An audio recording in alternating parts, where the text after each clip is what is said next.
I knew in the first leg of the Arizona trail I was going to hit snow, but I had no idea I was going to hit so much ice. And I wish I would have thought before I left to replace the tips on my pole. I mean, the reason I developed those poles is because it's so easy, and I just didn't do it. I had 800-900 miles on these poles, and the original bolts that I used for tips were getting worn down, and I could have used a little longer bolt, a little more purchase in that ice. It would have helped a lot. So I've changed them out since I've been home.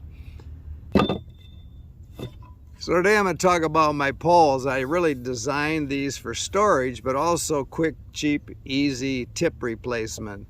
So instead of spending 12-20 bucks for new tips for these telescoping poles, this is, 16 to 50 cents at the hardware for a 1/4 inch bolt and 3/4 inch length.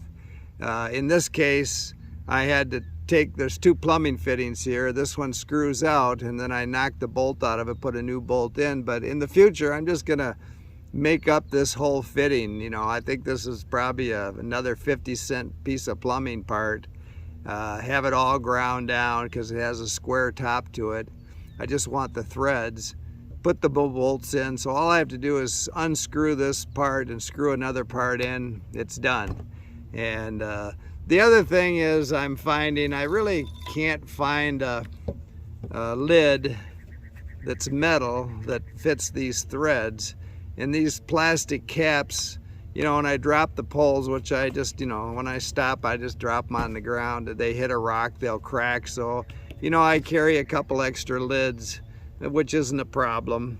But that is a situation where you're going to have to carry lids if you make these things, because I cracked 2 of them on 200-mile trips, so it doesn't take long to damage them. So I really like these poles. I'm going to continue to carry them, but I keep changing what I carry in them. I used to carry alcohol fuel in it, and then I stopped using an alcohol stove. I keep going back and forth on the alcohol stove. Sometimes I think, since I'm carrying the fuel in the pole, it's a cat can, why not carry it? But I just really don't cook much anymore. I don't really cold soak. I no cook, I guess is what you'd call it, snacking all the time. And on this trip, I said in an earlier video, I was going to carry something that I said, hey, you would say, hey, that guy said he doesn't do that. And it was going to be alcohol again. I keep falling back on alcohol, but I know it's not the answer. I finally came to my senses. I didn't carry it on that first 200 miles. And luckily, I didn't, because I never would have used it. It was like hurricane winds so often, which really make alcohol a poor choice for fuel. I know a lot of people use the Caldera cone and they swear by them, and I'm not telling you not to use alcohol. I'm just telling you to play with it as much as I have and make up your own mind. But for me, I'm not carrying that. So that doesn't go in my poles anymore. I really started out, these poles were going to carry my hoop on my tent, and I don't carry that in here anymore either. I went back to just wrapping that up with my tent.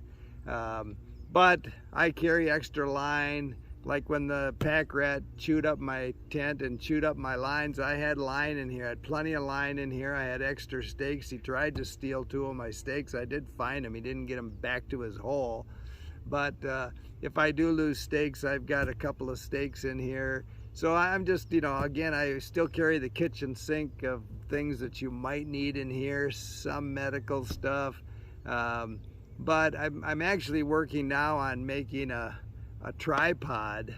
I've got 2 poles. All I need is a 3rd leg. So I'm going to work on making a tripod out of these poles, which would be a lot easier than anything else I'm doing right now.